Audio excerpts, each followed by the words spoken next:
Comece o dia bem informado com a equipe de jornalismo da Verde Vale FM. No ar, Jornal Verde Vale.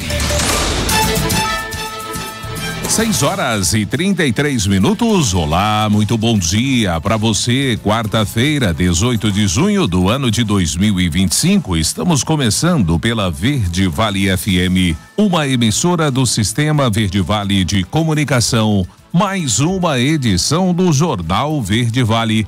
Aqui comigo, Daliana Oliveira, muito bom dia. Muito bom dia para você, Wesley. Um ótimo dia para você também que acompanha o Jornal Verde Vale dessa quarta-feira. Agora em Mineiros faz 13 graus. A máxima prevista para hoje pode chegar até os 28 graus. A umidade relativa do ar ficando entre 38% e 81%. Segundo a previsão do Clima Tempo, não tem possibilidade de pancadas de chuva nessa quarta-feira. Será um dia de sol sem nuvens no céu. Agora você confere os destaques das últimas 24 horas. Jornal Verde Vale. BRF abate 74 mil aves como prevenção após registro de casos de gripe aviária em cidade de Goiás. Procon de Goiás autua 15 postos por venda de combustíveis com preços abusivos. Operação apreende 3 milhões em drogas escondidas dentro de pneus em Goiás. Começa a segunda fase do pagamento especial do saque aniversário do FGTS. Câmara aprova a urgência do PL que amplia a isenção do imposto de renda. Presidente do Senado, Davi Alcolumbre, autoriza a criação de CPI sobre organizações criminosas. CBF define datas e horários das oitavas de final da Copa do Brasil. Os detalhes destas e outras notícias você vai conferir a partir de agora, aqui no Jornal Verde Vale. A notícia em primeira mão. Jornal Verde Vale. Jornal Verde Vale. Verde Vale. Notícias do Brasil. 6h35, uma ótima manhã de quarta-feira para você. Sejam todos bem-vindos e bem-vindas a mais uma edição do Jornal Verde Vale. Olha, foi publicado no Diário Oficial da União desta terça-feira um edital contendo as diretrizes, os procedimentos e os prazos da Prova Nacional Docente intitulada CNU dos Professores. Seleção que será como um concurso nacional unificado voltado para a admissão de professores na rede pública. A PND será realizada com observância aos critérios definidos para o Exame Nacional de Desempenho dos Estudantes, o ENAD, estabelecidos no âmbito do Sistema Nacional de Avaliação da Educação Superior para as áreas das licenciaturas. ENAD das licenciaturas não estando vinculada às regras dos concursos ou processos seletivos estabelecidas pelos entes federativos. Poderão participar da PND os estudantes concluintes inscritos no ENAD das licenciaturas, bem como os demais interessados em participar de concurso ou processo seletivo promovido pela União, Estado, Distrito Federal e municípios que adotem o resultado da avaliação como etapa de processo de admissão próprio. Presidente do Congresso Nacional, o senador Davi Alcolumbre, autorizou na terça-feira, ontem, a criação de uma comissão parlamentar de inquérito sobre crime organizado. O requerimento foi apresentado pelo senador Alessandro Vieira, do MDB de Sergipe, e recebeu 31 assinaturas de senadores. A partir de agora começa o período em que os líderes partidários precisam indicar os membros que farão parte do colegiado. O grupo pretende apurar a atuação, expansão e funcionamento de organizações criminosas no território brasileiro, em especial de facções e milícias, investigando-se o modus operandi de cada qual, as condições de instalação e desenvolvimento em cada região, bem como as respectivas estruturas de tomada de decisão. O documento pedindo a criação da CPI foi protocolado em fevereiro e a expectativa é que a comissão seja instalada logo após o recesso legislativo. O Ministério das Relações Exteriores reforçou na tarde da segunda-feira que mantém desde outubro de 2023 o alerta consular que desaconselha toda viagem não essencial de brasileiros a Israel. A Embaixada Brasileira em Tel Aviv emitiu a orientação no início de outubro de 2023. Na ocasião, a embaixada também recomendou que quem se encontrasse em Israel deixasse o país. O alerta e a recomendação foram divulgados poucos dias após o grupo militar Hamas atacar Israel, matando e sequestrando civis, inclusive de outras nações nacionalidades. Desde então, a reação militar encabeçada pelo primeiro-ministro daquele país, Benjamin Netanyahu, arrasou a faixa de Gaza, antes controlada pelo Hamas, ceifando milhares de vidas, incluindo as de civis e crianças. Em poucas semanas, pelo menos 1.413 cidadãos brasileiros e familiares de outras nacionalidades saíram de Israel com o apoio do governo federal. Há poucos dias, 2 grupos de gestores públicos municipais e estaduais desembarcaram em Israel como justificativa de participar de uma feira de tecnologia e segurança a convite do governo israelense. Segundo Itamaraty, o grupo viajou a despeito da orientação consular dada pela Embaixada do Brasil em Tel Aviv. FPM, segunda parcela de junho chega a 4,7 bilhões de reais. Confira os valores nessa matéria de Marquesan Araújo. Os municípios brasileiros vão receber nesta sexta-feira o segundo repasse do Fundo de Participação dos Municípios, o FPM, do mês de junho. Ao todo, as prefeituras vão partilhar 4 bilhões e 700 milhões de reais. O valor é cerca de 39% maior do que o repassado no mesmo período do ano passado, de 3 bilhões e 300 milhões de reais. O especialista em orçamento público, César Lima, explica que por ser um repasse de meio de mês, normalmente é menor do que os demais valores transferidos em junho deste ano. No entanto, ele ressalta que essa alta relacionada ao mesmo decêndio de 2024 pode significar uma tendência de recuperação do FPM. Isso daí nos deixa mais aliviado, porque houve aí, nos últimos 2 meses, algumas instabilidades em relação aos valores do FPM. Essa situação de pleno emprego mantém o FPM alto e vamos ver aí se essa questão dos juros, se há uma possibilidade aí da queda da taxa Selic nos próximos meses, para que também o IPI possa contribuir um pouco mais aí com os valores do FPM. Na região sul do país, por exemplo, o destaque vai para o Rio Grande do Sul. Os municípios da unidade da federação vão partilhar um valor acima de 299 milhões de reais. Entre as cidades gaúchas que recebem os maiores valores estão São Leopoldo, Santa Maria do Herval e Pelotas. Já no norte brasileiro, a unidade da federação que receberá a maior quantia é o Pará, com um total de 135 milhões de reais partilhados entre cidades como Abaetetuba, Ananindeua e Altamira. No nordeste do país, Bahia recebe o maior volume de recursos, com um total superior a 379 milhões de reais. No estado, entre os entes contemplados estão Porto Seguro, Lauro de Freitas e Ilhéus, com cerca de 2 milhões e 800 mil reais cada. Na região centro-oeste, Goiás se destaca com 152 milhões de reais partilhados entre as cidades do estado. Os valores serão destinados a municípios como Valparaíso de Goiás, Senador Canedo e Novo Gama. Já no Sudeste, o maior valor será dividido entre os municípios de São Paulo. O total chega a 584 milhões de reais. Trata-se da maior quantia destinada entre os estados das 5 regiões do país. A verba vai para os cofres de cidades como São Bernardo do Campo, Santa Bárbara do Oeste e Ribeirão Preto. Reportagem Marquesan Araújo. Jornal Verde Vale. Notícias de Goiás.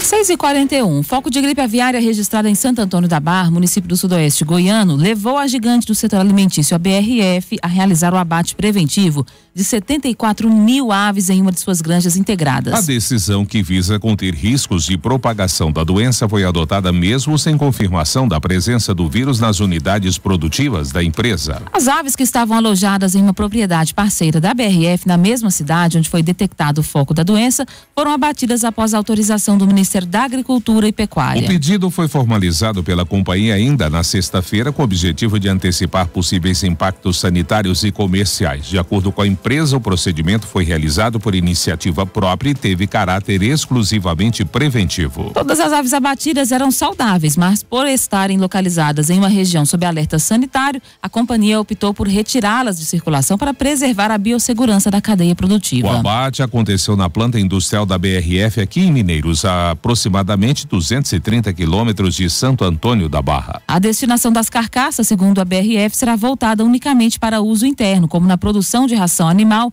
e outros insumos industriais, descartando qualquer aproveitamento para consumo humano. Entre os dias 18 e 29 de junho, o Centro Cultural Oscar Niemeyer recebe o 22º Grande Arraial de Goiânia com entrada gratuita. A programação inclui a apresentação de 17 quadrilhas juninas profissionais nos dias 27, 28 e 29, que correspondem à última etapa do circuito goiano de quadrilhas juninas, promovido pela Federação das Quadrilhas Juninas do Estado de Goiás. Além das apresentações, o Grande Arraial de Goiânia tem a finalidade de promover as tradições juninas e divulgar o trabalho das quadrilhas locais, reconhecendo os artistas que mantêm essa manifestação cultural. Cerca de 15 postos foram autuados pela venda de combustíveis com preços abusivos. A autuação aconteceu após uma fiscalização do Procon de Goiás, iniciada no dia 18 de abril. Durante a ação, o órgão encontrou elevação de até R$1 no preço do etanol. Conforme o Procon, dos postos autuados vendia o etanol por R$4,28, sendo que comprava o litro por R$3,04. A margem de lucro era de pouco mais de 40%. Em um segundo posto, o percentual de lucro era de quase 37%. O estabelecimento comprava o etanol a R$3,06 e vendia a R$4,18. Ao todo, 43 postos de combustíveis foram notificados a apresentar em notas fiscais de entrada e cupons de venda de um período de 30 dias. Depois de analisarem os documentos, os técnicos do Procon constataram a prática de preços abusivos em 15 locais. Todos eles foram autuados por infração ao artigo 39 do Código de Defesa do Consumidor, que trata sobre práticas abusivas. Um posto também foi autuado por não apresentar a documentação solicitada. Agora as empresas têm 20 dias para apresentar defesa. Segundo o superintendente do Procon Goiás, Marco Palmestron, a fiscalização continuará, já que esse é um trabalho contínuo.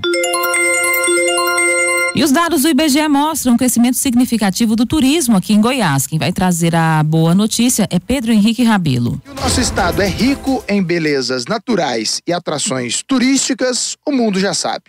E a confirmação vem chegando cada vez mais por meio de números.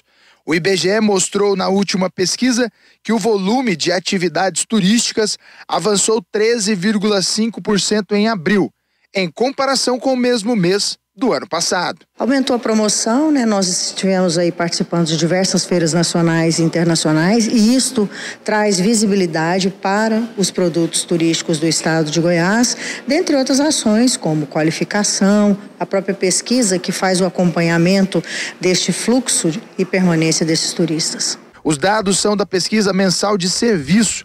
O turismo cultural está em alta no estado. Em relação a março do ano passado, o aumento foi de 10,8%.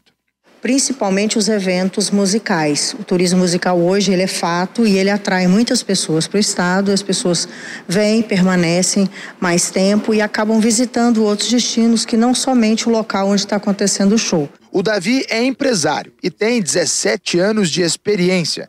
E avalia o momento atual como muito positivo para o turismo aqui em Goiás. Hoje, o que tem alavancado muito as vendas no nosso turismo, Chapada dos Veadeiros, vem numa crescente que é incrível. Cada ano que tem a procura maior aqui pelo estado de Goiás, Chapada vem liderando. Aí eu tenho outros também, como Terra Ronca, um dos maiores destinos aqui de caverna da América Latina é no nosso estado, pouco conhecido. Também tem Mambaí. Tem Cidade Formosa, que a gente estava falando há pouco, tem mais de 70 atrativos lá de cachoeiras, entre outras coisas para serem feitas, e são pouco divulgados. Porém, o estado, com essa força, junto com a Goiás Turismo, tem feito uma divulgação incrível e está trazendo resultados para o nosso estado. Hoje, a agência do Davi tem cerca de 20 funcionários, direta e indiretamente, e surgiu como uma ideia de valorizar o que o estado tem de mais bonito. O turismo regional, o turismo terrestre, ele é visto de forma diferente por muitos que vêm aqui. Normalmente, quando falam em grupos de viagem, as pessoas pensam em uma coisa desorganizada. Pelo contrário, eu peguei esse nicho de mercado que é deixado de lado por essas grandes agências que já trabalham com o aéreo e peguei o rodoviário e hoje a gente faz viagem até para fora do país, saindo aqui do estado de Goiás.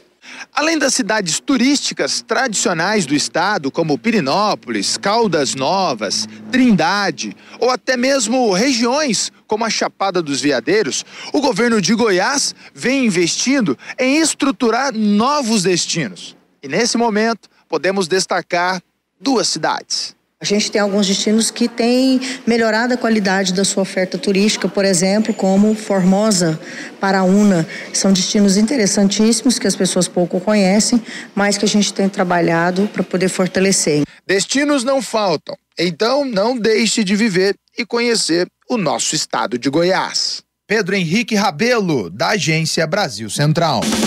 Jornal Verde Vale. Esportes.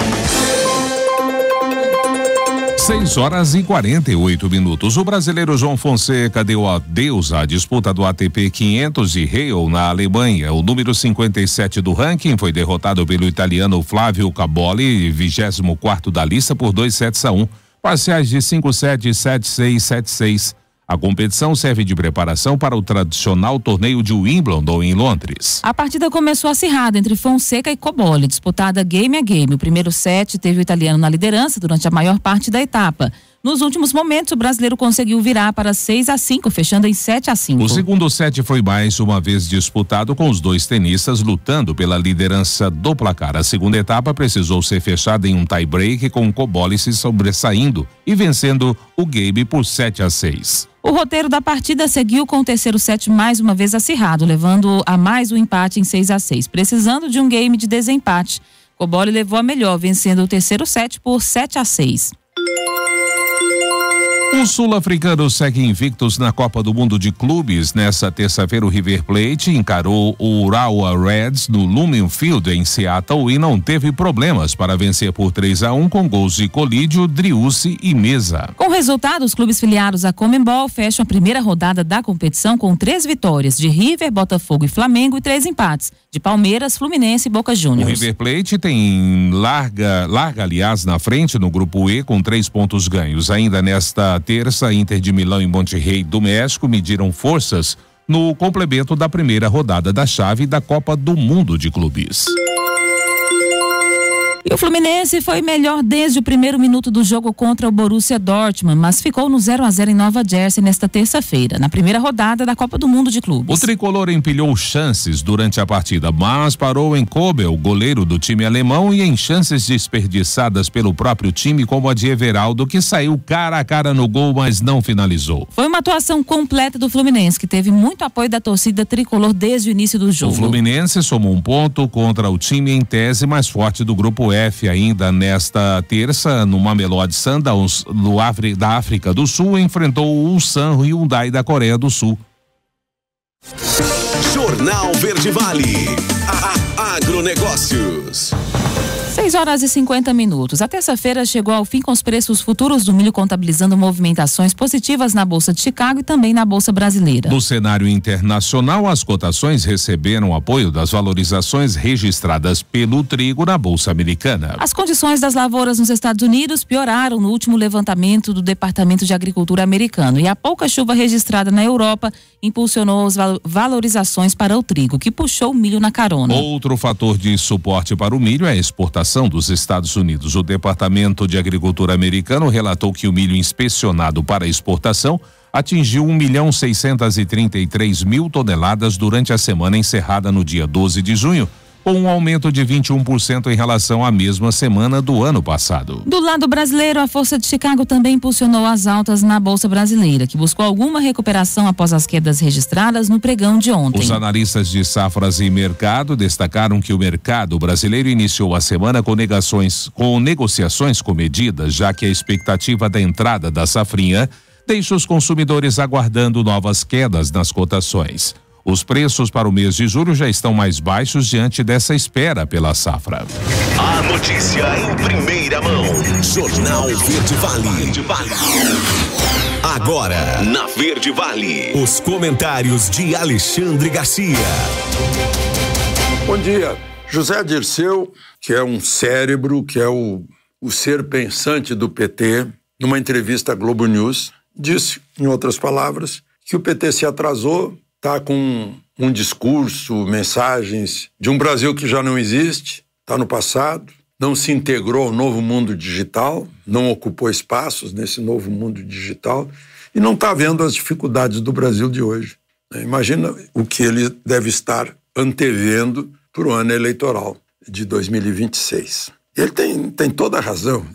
Ele deve estar achando muito estranho que numa semana de decisão sobre uma tentativa de aumentar imposto, no caso, o imposto de operações financeiras, Lula tenha viajado para o Canadá e Haddad, o ministro da Fazenda, tenha tirado a semana de férias, né? É um negócio impensável no mundo político, mas aconteceu. Resultado, só na votação de segunda-feira, numa segunda-feira, quando não tem ninguém na Câmara, estavam lá 444 deputados votando e foi uma goleada de 346 a 97. Só 97 votaram a favor do governo e contra os pagadores de impostos em 513 deputados. A Gleisi limitou-se, a ministra Gleisi, que é a ministra da Política, limitou-se a ameaçar os deputados com trancar a liberação de emendas. Um fiasco geral. Eu imagino como José Dirceu deve estar se sentindo sem meios para chegar a Lula, né? Que parece que está protegido pela Janja, ninguém chega perto. Mas, enfim, é isso. Agora, outra coisa, né? Eu estava vendo ontem, marcada a cariação, dia 24, frente a frente, fisicamente, frente a frente, General Braga Neto e o Tenente-Coronel Mauro Cid, no Supremo, o General Freire Gomes, ex-comandante do Exército, e o Anderson Torres, que era secretário de Segurança de Brasília no dia 8 de janeiro. Eu fiquei pensando que falta faz algo assim com o General G. Dias, né? Não conseguiram sequer levar aquelas CPI que foi bloqueada pelo governo sobre o 8 de janeiro. É uma pessoa essencial, âncora, é pedra de toque. Meu Deus do céu, todas as imagens mostram o G. Dias atuante no Palácio do Planalto, oferecendo água para invasores, inclusive para aqueles que estavam dentro do palácio, quando o palácio ainda não tinha gente. Estava deserto, já tinha gente lá quebrando relógio, derrubando cadeira, virando mesa, rasgando cortina, filmando a multidão se aproximando, que vinha lá de fora. E ele estava lá, mostrando, ciceroneando, mostrando caminhos. Está faltando o General G. Dias, sem o que não fica séria a investigação, não? Bom, queria falar de outra coisa, né? As pessoas aqui no Brasil têm gato e cachorro, animais domésticos, né? Essa bobagem aí chama de tutor, né? A gato tutelado. Como assim? O sujeito pagou um dinheirão por um animal de pedigree, né? Depois vende os filhotes. Tutor, faz-me rir, né? Mas, enfim, tá proibido agora, por lei do Congresso Nacional, tatuar gato e cachorro e botar piercing em gato e cachorro. É muito justo. Conselho Federal de Veterinária saudou, dizendo que tira o risco de infecções, de contaminações, de lacerações, de necrose, né? E, enfim, é uma agressão ao corpo do animal. É uma agressão estética também, né? Porque é uma coisa horrível. Só não impede o chip de localização. Mas que bom, né? As pessoas que gostam de animais, que bom que chegou uma lei impedindo esse tipo de mutilação, que é a tatuagem e o piercing. De Brasília, Alexandre Garcia. Você ouviu os comentários de Alexandre Garcia. Jornal Verde Vale. Verde Vale. Notícias do Brasil. 7h04, já de volta com o segundo bloco do Jornal Verde Vale. A votação da urgência do projeto que limita o aumento do IOF não só mostra a força do presidente da Câmara dos Deputados, Hugo Mota, como também envia recado ao governo.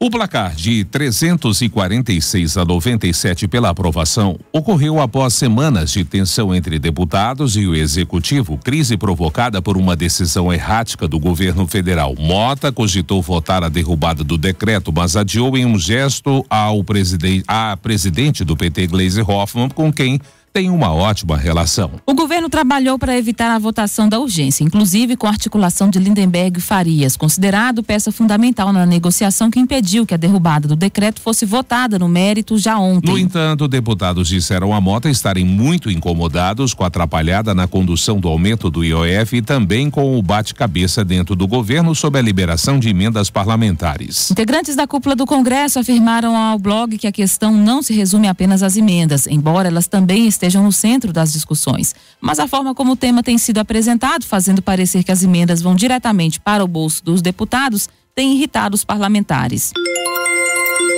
Cerca de 8,1 milhões de trabalhadores que aderiram ao saque aniversário do Fundo de Garantia do Tempo de Serviço FGTS foram demitidos sem justa causa de janeiro de 2020 até fevereiro deste ano. Começaram a receber nesta terça-feira o saldo acima de R$3.000 dos depósitos dos antigos empregadores. No total, a Caixa Econômica Federal vai liberar 6,4 bilhões de reais nesta rodada. Recebem aliás, desde ontem já começaram a receber os trabalhadores nascidos em janeiro, fevereiro, março e abril e quem vinculou a conta bancária ao aplicativo FGTS da Caixa Econômica Federal. Nessa etapa, os trabalhadores com saldo retido maior que R$3.000 recebem a diferença entre esse valor e o restante dos depósitos retidos até 1º de junho. A Caixa esclareceu que na nova rodada de saque será paga a remuneração dos valores de março, abril e maio. O FGTS é corrigido pela taxa referencial mais 3% ao ano. O pagamento será feito na conta cadastrada no aplicativo FGTS até 28 de maio, que corresponde a 85% do público-alvo. Quem cadastrou depois precisará ir a uma agência da Caixa, uma casa lotérica ou um terminal de atendimento eletrônico do banco. A Câmara dos Deputados aprovou na segunda-feira o requerimento de urgência do projeto de lei que altera os valores da tabela progressiva mensal do imposto sobre a renda da pessoa física. A deliberação foi simbólica, ou seja, não houve votação nominal. A tramitação em regime de urgência suprime a apreciação e debates em comissões da Câmara, o que acelera a tramitação da proposta. Entre as mudanças sugeridas está que aumenta a faixa de isenção do imposto para R$5.000 a partir do ano que vem. Para quem tem renda de R$5.000 a R$7.000, haverá redução na tributação, o que faz com que a cobrança do imposto seja reduzida. Nas contas do governo, a economia para o trabalhador na faixa de renda de 5 a 7 mil é estimada em R$1.822 por ano. Por outro lado, há o estabelecimento da cobrança do imposto de renda pessoa física sobre dividendos antes isentos. Esse tipo de renda terá uma alíquota de 10% quando ultrapassar o limite anual de R$50 mil. Mais cedo, o ministro da Fazenda, Fernando Haddad, fez uma defesa da proposta. 7h07. Advogado de réu admite conversa com Cid pelo Instagram. Vamos saber dos detalhes destes bastidores no STF com Alain Barbosa.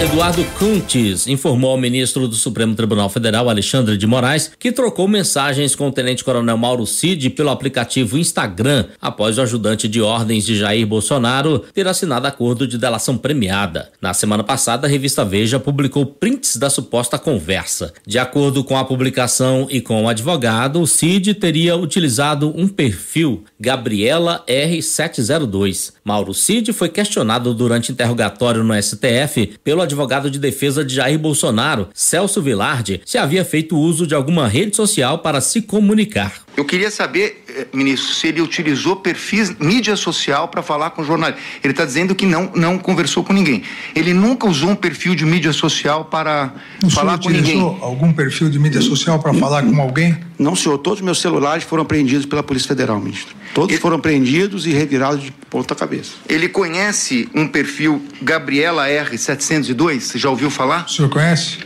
Gabriela R702. 702.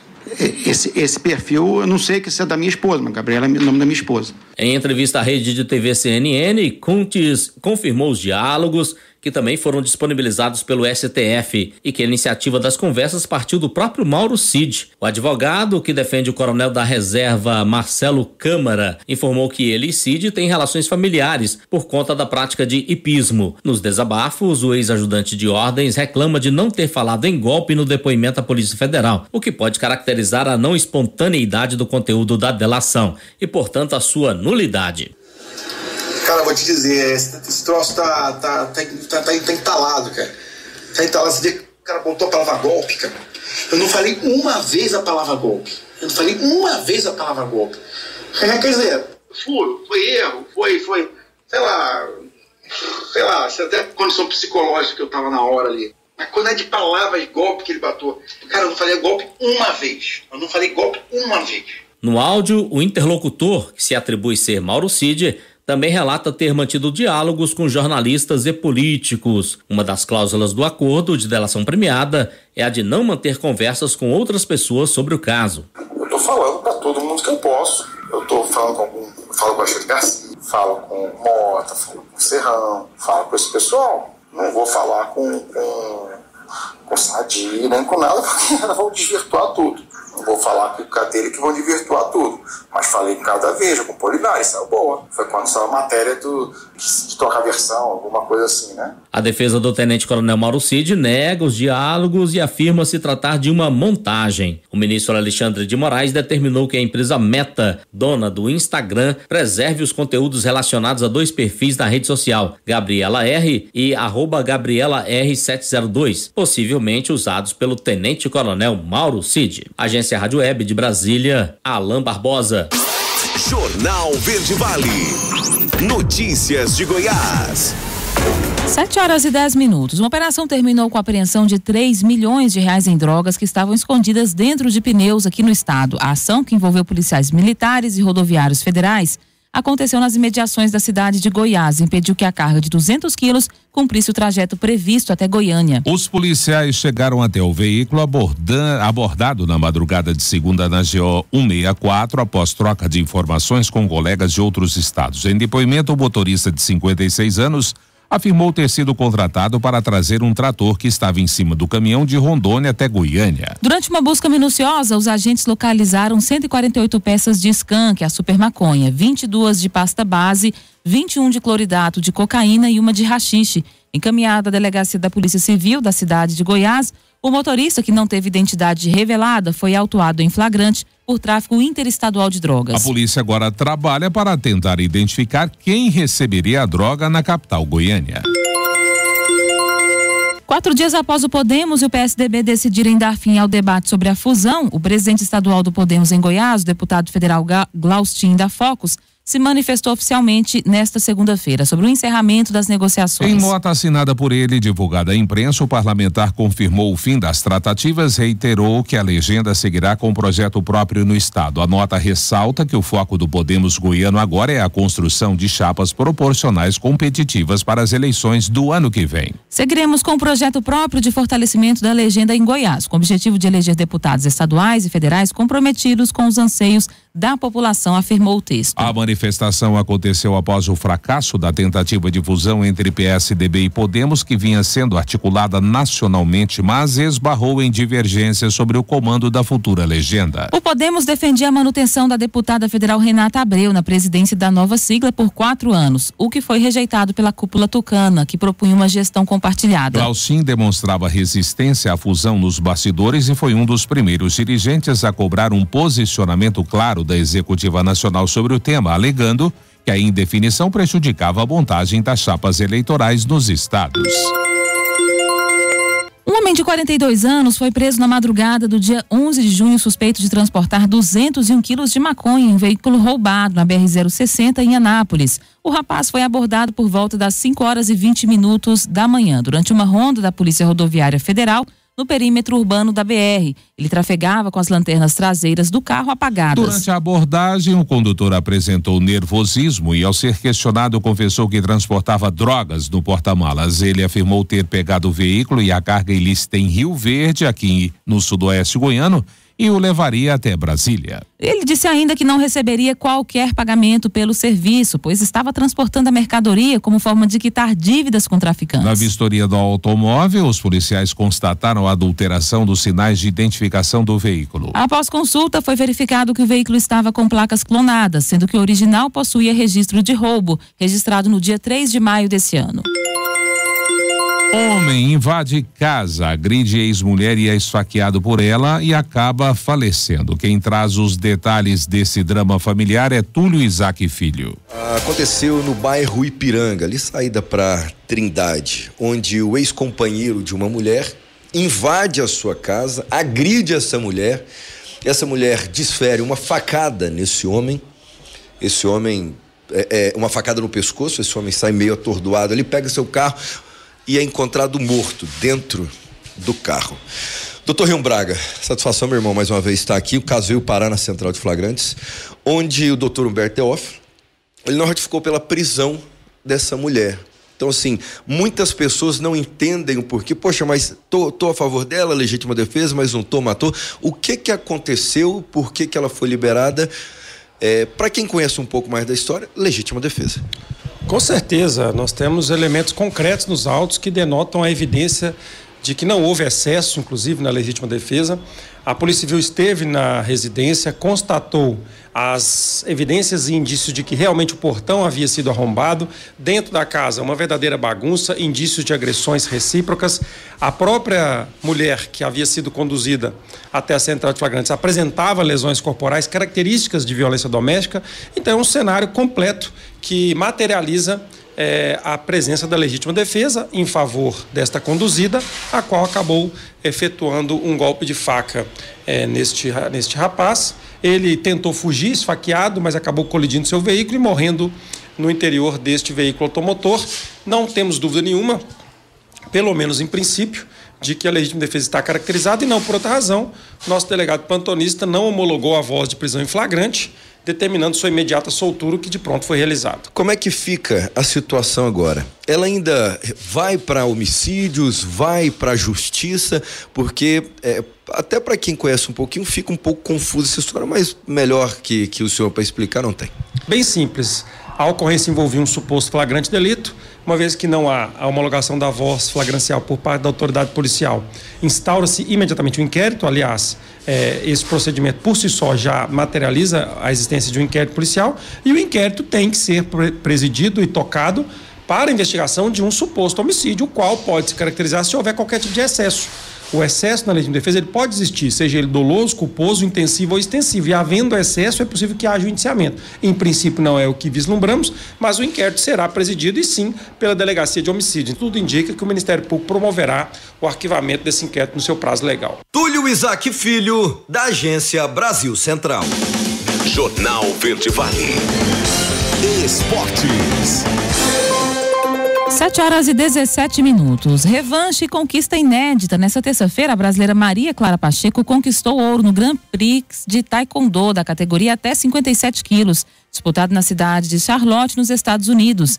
Maria Clara garantiu a vitória depois de derrotar Lu Zong da China. Maria e Lu já haviam se enfrentado nos Jogos Olímpicos de Paris em 2024. Na ocasião, a chinesa venceu a brasileira nas quartas de final da disputa. Agora, Maria derrotou a adversária por 2-0.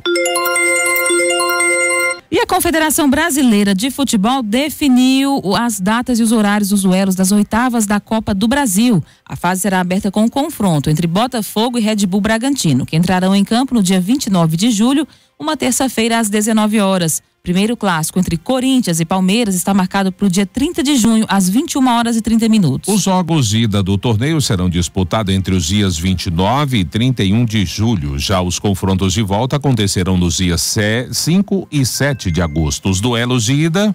Confira agora, os duelos de ida. No dia 29 de julho, às 19 horas, Botafogo encara o Red Bull Bragantino. Já no dia 30 de julho, também às 19, CSA enfrenta o Vasco. No dia 30 de julho, às 19h30, Bahia contra o Retrô. E ainda no dia 30 de julho, também às 19h30, Cruzeiro enfrenta o CRB. Dando prosseguimento a essa primeira rodada dos jogos de ida, no dia 30 às 21h30, Internacional enfrenta o Fluminense no Beira-Rio. Também no mesmo dia e horário, o Corinthians enfrenta o Palmeiras na Neoquímica Arena. Dia 31 de julho, às 19h30, o São Paulo recebe o Atlético Paranaense no Morumbis. Também na mesma data e só que às 21h30, o Flamengo tem um clássico contra o Atlético Mineiro no Maracanã. Jornal Verde Vale. Agronegócios. Nessa quarta-feira, o Brasil completa 28 dias sem nenhum novo caso de influenza aviária de alta patogenicidade. A contagem do vazio sanitário se iniciou após a desinfecção da granja comercial de Montenegro, no Rio Grande do Sul, onde o primeiro foco da doença foi identificado. Assim, o país deve se declarar livre da gripe aviária à Organização Mundial da Saúde Animal. A afirmação foi dada pelo secretário de Comércio e Relações Internacionais do Ministério da Agricultura, Luiz Rua, desta terça-feira. De acordo com ele, o comunicado também se estenderá a todos os países importadores de carne de aves brasileira. Com isso, espera-se que as nações que suspenderam as compras retirem ou flexibilizem os embargos. Conforme o último balanço divulgado pelo MAPA, na terça-feira passada, 21 países, incluindo a União Europeia, bloquearam as importações da proteína avícola de todo o país, ao passo que outros 19 países deixaram de adquirir apenas do Rio Grande do Sul e outros 4 limitaram a suspensão ao município de Montenegro. Conforme a Associação Brasileira de Proteína Animal, as exportações de frango do país caíram 13% em maio, na comparação com o mesmo mês de 2024. Ainda assim, a maior parte da carne é consumida internamente. Jornal Verde Vale. Notícias do Brasil.